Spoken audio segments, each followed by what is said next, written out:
Boa tarde a todos. Legal ver essa sala cheia, né? Espero que o ar-condicionado tenha ajudado um pouquinho atrás. Seguindo, nós estamos usando esse ano Fonte Viva, que é uma psicografia do Chico, ditada pelo Espírito Emmanuel. E a lição de hoje é a número 75, Administração.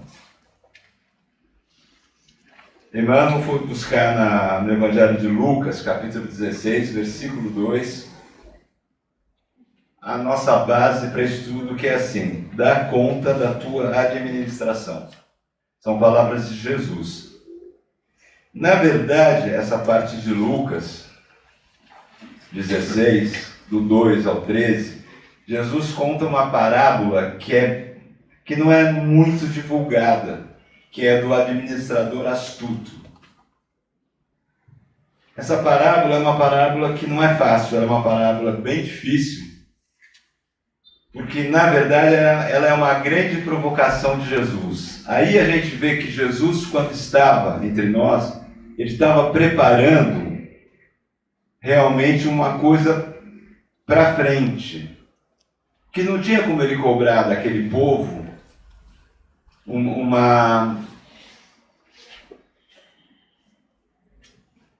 uma reação, uma ação de uma coisa que eles não conheciam ainda. Ele estava trazendo o Evangelho. Então, se eu trago o Evangelho, as pessoas têm que primeiro aceitar o Evangelho para começar a viver o Evangelho, para conviver e a partir daí colocar em prática. Então, mas Jesus, essas parábolas todas, Jesus contou no final da vida dele, quando os senhores, doutores da lei, né, os fariseus já estavam acompanhando ele de perto. E essa parábola fala, eu vou resumir ela bem rápido, de um administrador, de um senhor muito rico. Em algumas versões bíblicas eles usam a palavra mordomo, que era a pessoa que cuidava dos bens dessa pessoa. E ele não administrava bem os bens, ele não cuidava, ele foi dado a ele uma responsabilidade e ele não levou essa responsabilidade de fato. E o Senhor descobre, chama ele para prestar contas e ele corre tentar melhorar a situação dele. Ele sabia que ele seria despedido, né? Que ele não fez o que ele deveria ter feito, então com certeza ele seria convidado a se retirar dos trabalhos que lhe foram dados, né? E ele resolveu distribuir os bens do Senhor, as dívidas, diminuir as dívidas, que pelo menos ele ficaria bem com as outras pessoas da cidade, da vila, do vilarejo onde ele morava. E o Senhor achou ele muito astuto, não honesto, mas astuto, que ele correu para fazer alguma coisa para que quando ele envelhecesse ele pudesse receber o apoio de alguém dentro daquela vilazinha que eles moravam e por aí vai. Essa parábola ela é estudada no Evangelho segundo o Espiritismo, no capítulo 16, que é: não se pode servir a Deus e a Mamon. Porque no final dessa parábola, Jesus fala que também não se pode servir a dois patrões. Que aquela pessoa que serve a dois patrões, com certeza ela não vai servir direito a algum deles. Então não se pode servir a Deus e ao dinheiro, né? Na luz do Espiritismo, né, essa parábola vem nos alertar que porque o Senhor, Deus no caso, elogiou esse administrador astuto. Ele elogiou, como eu disse, isso é uma grande provocação de Jesus na época, né? Ele elogiou por causa da rapidez da atitude. Então, quantas vezes nós temos tantas atitudes a tomar e a gente fica deixando para lá? A gente fica empurrando com a barriga. Nós temos uma barriga boa para empurrar, né? A gente vai levando e vai deixando isso para lá. Então, na hora que esse administrador viu que ele não ia ter salvação, ele caiu em si, ele correu para fazer aquilo. Segundo, mesmo em cima da hora, ele tomou uma atitude. Isso por que isso é um elogio? Porque isso é um convite ao trabalho. Nós sabemos que Deus sempre nos perdoa de tudo. Mas para isso nós precisamos colocar a intenção, nós precisamos ter a intenção de melhorarmos, de colocarmos em prática aquilo que nos foi ensinado, não é? Que é justamente colocar o bem em ação. E é pensando assim que Emmanuel traz essa lição. Ele começa a lição falando assim, olha, cada inteligência da terra dará conta dos recursos que lhe foram confiados. Cada inteligência da terra. Por que ele usou essa palavra inteligência? Lógico, Deus não vai cobrar dos idiotas aquilo que eles não possam fazer. Deus vai cobrar daqueles que são capacitados o tanto que eles podem colocar em ação. Essa lição é linda, ela é um pouco complexa, mas ela é muito bonita. E Emmanuel segue falando assim, não somente fortuna e autoridade são as coisas das quais nós nos daremos conta. Deus não vai chegar e falar assim, olha, só quem ganhou uma fortuna nessa vida, ou quem tem uma posição de alto escalão, tem que prestar conta. Não, nós temos que prestar conta de todas as coisas. Do nosso corpo, que é um templo sagrado. Se nós não cuidarmos do nosso corpo, nós não vamos conseguir fazer nada. Se a gente não cuidar da nossa saúde, nem com a barriga a gente vai conseguir empurrar. Literalmente.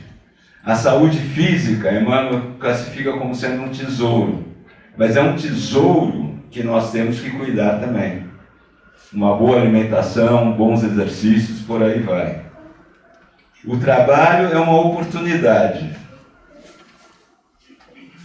Normalmente as pessoas que são desocupadas, né, tem aquele ditado que diz assim, mente vazia, oficina do diabo, né? Então trabalhar, nem que seja um trabalho voluntário, não é a questão financeira do recurso do trabalho, mas sim da oportunidade de você fazer alguma coisa, de você estar se ocupando, de você estar colocando a sua mente no caminho. Servir é um fator divino.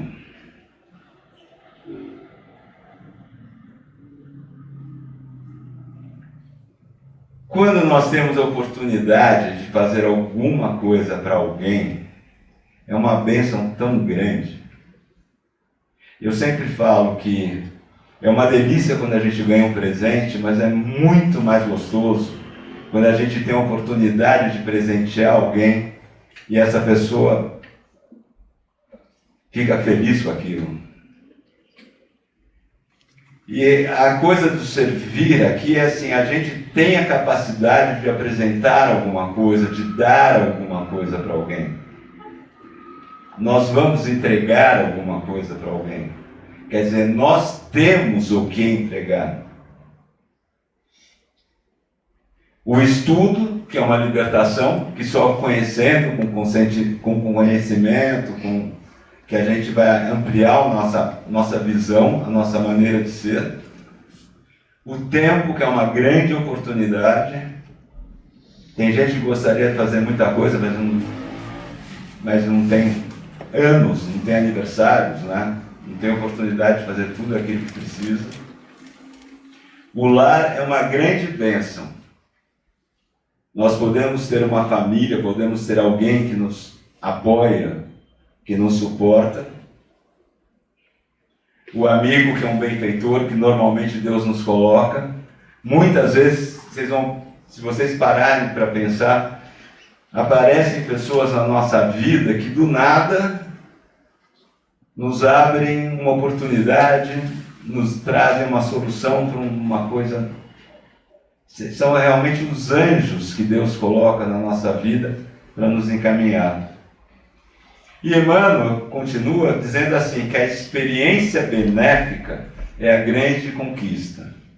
Aí a gente volta naquela parte que é assim, você ter a capacidade de fazer o bem para alguém é uma coisa que te traz muita satisfação, te traz muito prazer, te dá assim, uma grandeza que é realmente a coisa mais importante que a gente tem na vida. Essa oportunidade de a gente colocar. E continuando na lição, Emmanuel, a gente que passou começou naquela parábola que é mais ou menos uma pegadinha, né? Mas é uma parábola interessante, pena que era pouco divulgada.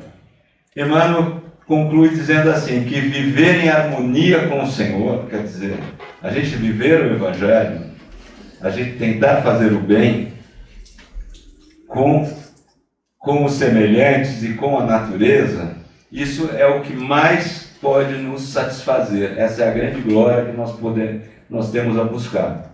O que isso quer dizer? A partir do momento que a gente viver em harmonia com o Senhor, é o que? É colocar o Evangelho em prática.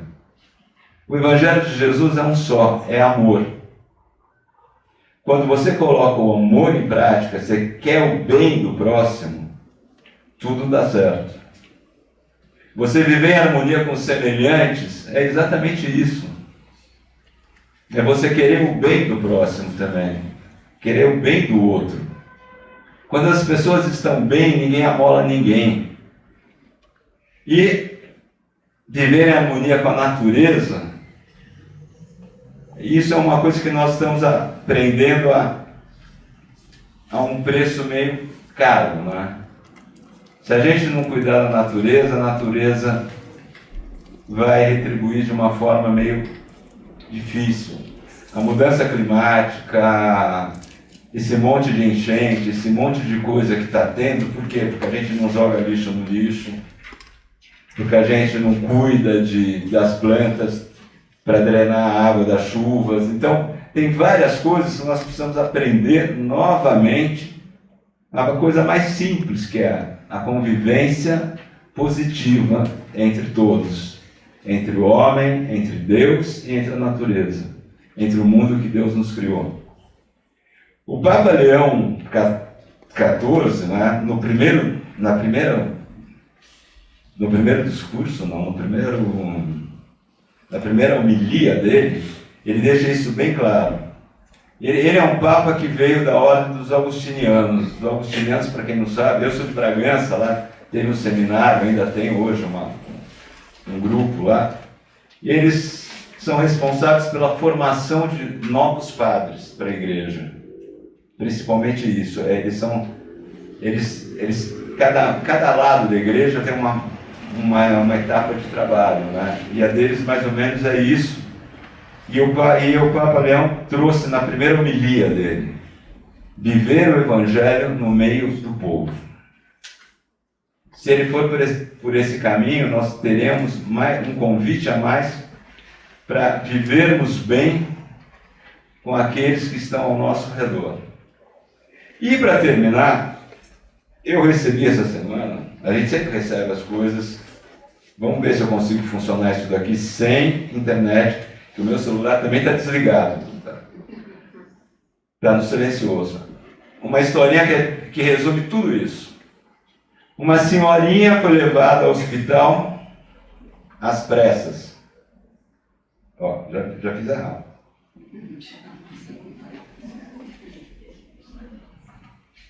Isso não. Uma senhorinha foi levada ao hospital às pressas. Chegando lá, colocaram, de alguns dias internados, colocaram ela no oxigênio, enfim, e ela melhorou. Daí chegou o médico com uma conta de R$5.000. A senhora pegou a conta e começou a chorar. O médico ficou apavorado. Não, minha senhora, não se preocupe, a gente divide, nós podemos parcelar. Ela olhou para o médico e falou assim, não, doutor, eu não estou chorando por causa disso, eu posso pagar. Mas pensar que 24 horas de oxigênio custam R$5.000 me fez lembrar que eu respirei o ar de Deus por 93 anos. os dias, sem pagar um centavo. Quanto será que eu devo a ele? Interessante, né? Daí continua. Daí diz que o médico fez um silêncio e começou a chorar junto com ela.